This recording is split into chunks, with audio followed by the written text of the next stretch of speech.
also discussing this paper. But before, I would like you again to take a look at this picture, because I'll use it as a sort of a motivating factor for this entire discussion. So I would like to sort of tune this discussion in very much with the theme of this conference, which is a conference on monetary policy. So because, as a paper on committees, I very much sympathize with it, but I'm not sure I'm sympathizing with that as much as a paper describing the policy making, despite that I've never been a policy maker, but this will be the focus. So anyways, the motivating, at least for me, element or data for this paper is this picture that shows that in all of these central banks, the most frequent action is no action, right? So the interest rate stays put. And you can't very well read the frequency numbers on this histogram, but I just noticed before starting this discussion, essentially, that the bank, I'm going to show you some data from Israel. If you can memorize more or less the Bank of Canada data, you'll see a very similar picture emerging. So this number there, if I cannot read it, I think it is 0.5 or something like this. Okay. Anyway, so now let's switch to this.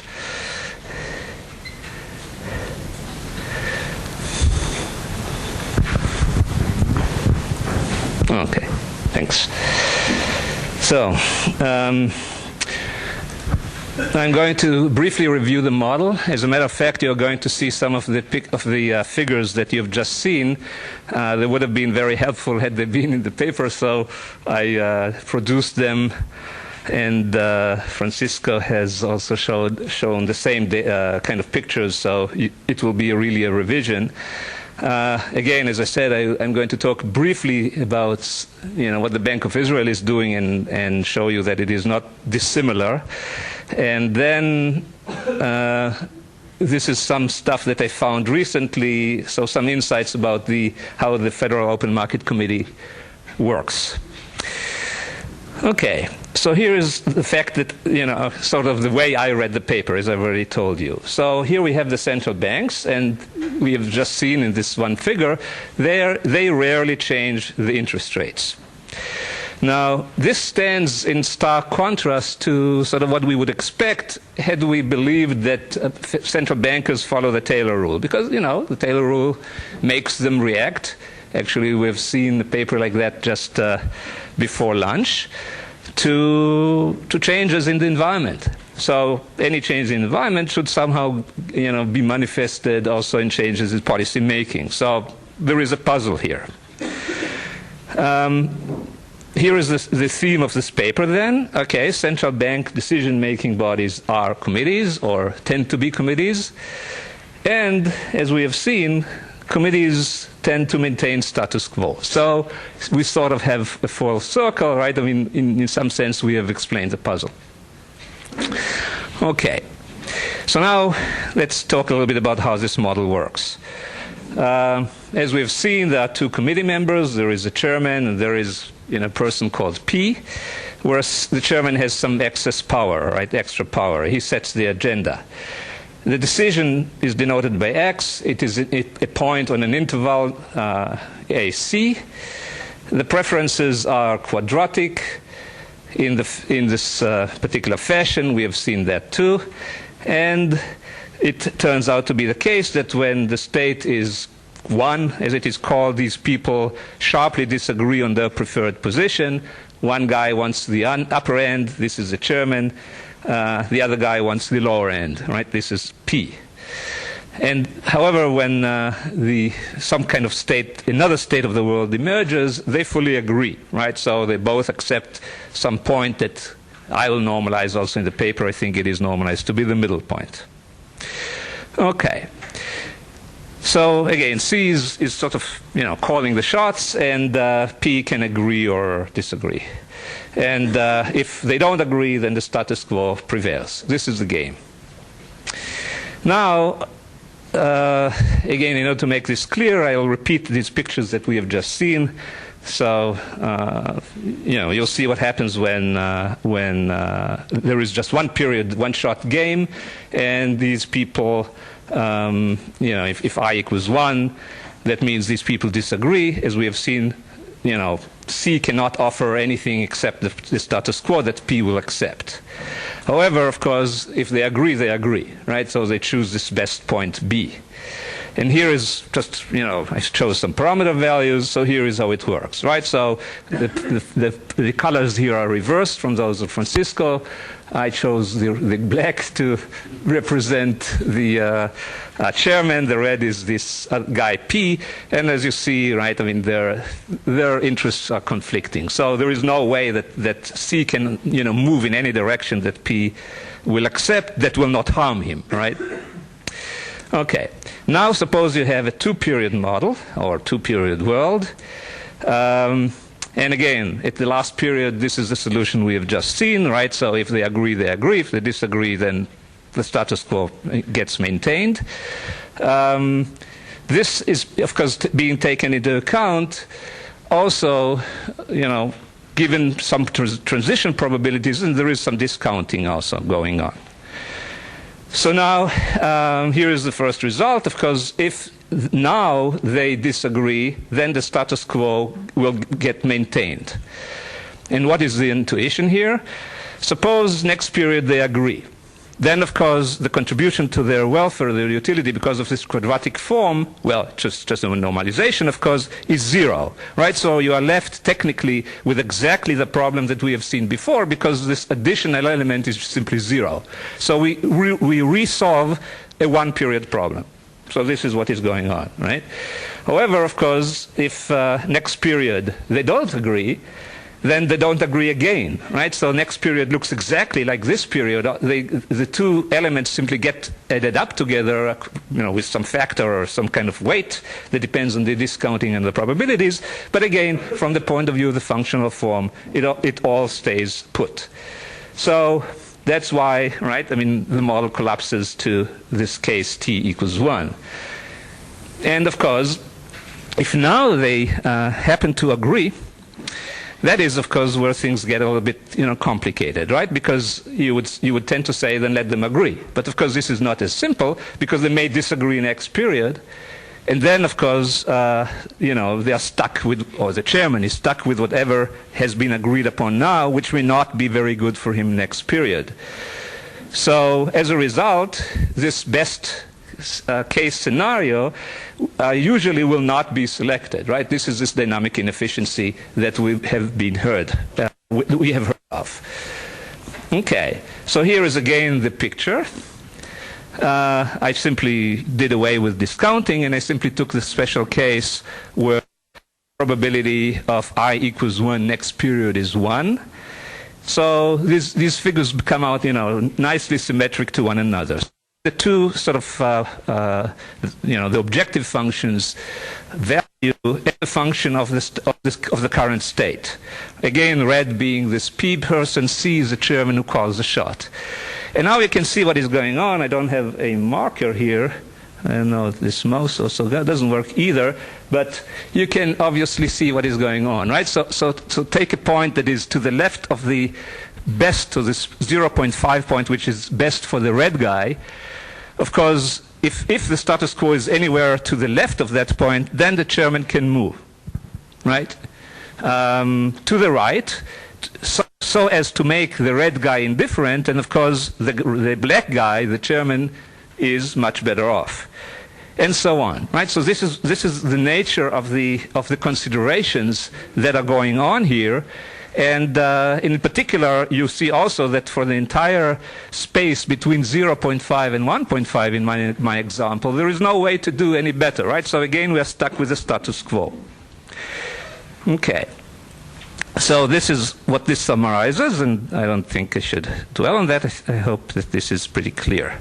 So in particular, right, I mean, again, as we have seen, B almost never gets chosen, and the status quo gets maintained in the first period, sort of half of the time, if you believe that the probability of the status quo being in any place between 0 and 2 is uniform. I mean, so the distribution is uniform.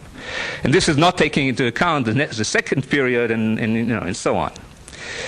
Okay, the paper then generalizes this kind of intuition, as we have seen, and essentially the intuition prevails, so the paper tends to generate this status quo result, and of course, this dynamic inefficiency. Okay. So now we come to the second part, which is, again, looking a little bit about what is going in the Israeli data, and then, as I said, I'm going to talk briefly about the Federal Open Market Committee. So, first of all, one should note that in Israel, for the time being, the governor of the Bank of Israel is, at least on paper, the sole decision maker, right? There is no committee. So you would expect this person, again, as we saw in the paper, to move, very rapidly from one state to the other according to the circumstances of the economy. So here is what goes on, right? Okay, so here you have the nominal interest rate set by the Bank of Israel since, January 1995, and you see this strong trend, right? So it was coming down nicely, with the jumps. So there is dynamics going on. And nevertheless, right, here's the histogram of the changes. So, and I told you, or I asked you to remember the Bank of Canada. It's sort of similar no, it's not? Okay. Huh? Well, I don't, they didn't come down from what was this data? I mean, from 10% to 0. So here you have a strong trend, right? And you see that this frequency here of 0, even under these very special circumstances, is of course the highest. It is roughly 40% of the time. Okay. So now let's come to the, more serious, well, I didn't want to say that, right? A somewhat bigger central bank. And I came across, just preparing this discussion, this paper by Anderson and Cleason. These obviously two people from the Federal Reserve Bank of St. Louis. So their point essentially is that, policymakers simply don't know what is going on. And we have been through that a little bit, again in Atanasio's paper as well. So, okay, so the data is very inaccurate. Then, these people don't know what potential output is. So again, harking on a theme that we have been talking about earlier today. So certainly there is a problem to apply the Taylor rule. Then there is an observation that Mr. Greenspan had, a much better feeling about what was going on, and nevertheless he could not convince the other members of the committee concerning, his assessment of the economy that turned out to be correct, by the way. And again, I don't know whether to interpret that as evidence supporting the paper or evidence against the paper. Anyways, this is a fact. So these people, Anderson and Cleason, they have a lot of figures and they cite the minutes of the FOMC throughout the paper very extensively. I'll bring you just two pictures that I found particularly interesting. So here we are talking about labor productivity growth for the 4 quarters of 1995. And their revisions. So we're talking about the same quarter throughout, right? So if you follow, let's say, the green curve, right, starting up there, that means that it starts with the real-time estimate of the growth rate of productivity in, the second quarter of 1995, and then it follows the revision, right? It is the same quarter, I have to emphasize once more, of second 1995 throughout. So you start with 3 point something, and you end with what? Right? And this goes on and on and on. Right? All of these are more or less the same. So striking. And now look what happens next year. Right? I mean, now we have the exact opposite. Right? So these guys, you know, they assess the economy as having very low productivity, and again, look at the green line, what it is doing. So this is 1996. Right? So this is the degree of uncertainty that we have really about what is going on in the economy. And again, there are many other pictures in that particular paper that I could have brought here, but of course, okay. Right? So I guess this is pretty confusing. And again, so what Anderson and Cleason are telling us is that Chairman Greenspan sort of had to gain this better understanding of the economy, presumably because of his better contacts to the real world.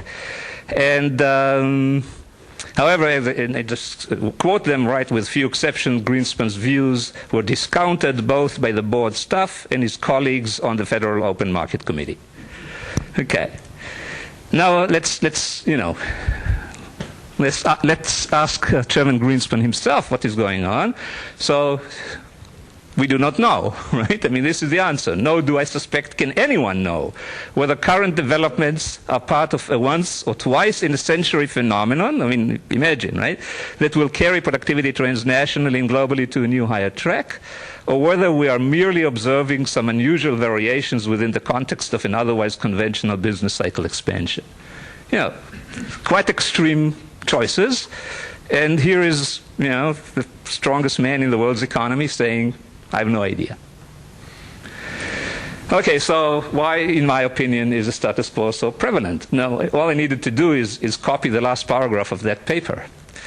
And here it is. So they say, our analysis highlights the difficulties in formulating monetary policy using preliminary incoming data. And now comes, this is, the italics are mine. Policymakers should be and are wary about placing too much faith in initial estimates, because data revisions often have significantly challenged the perceptions that policymakers previously held in real time. I think this is a good answer to the question. Thank you.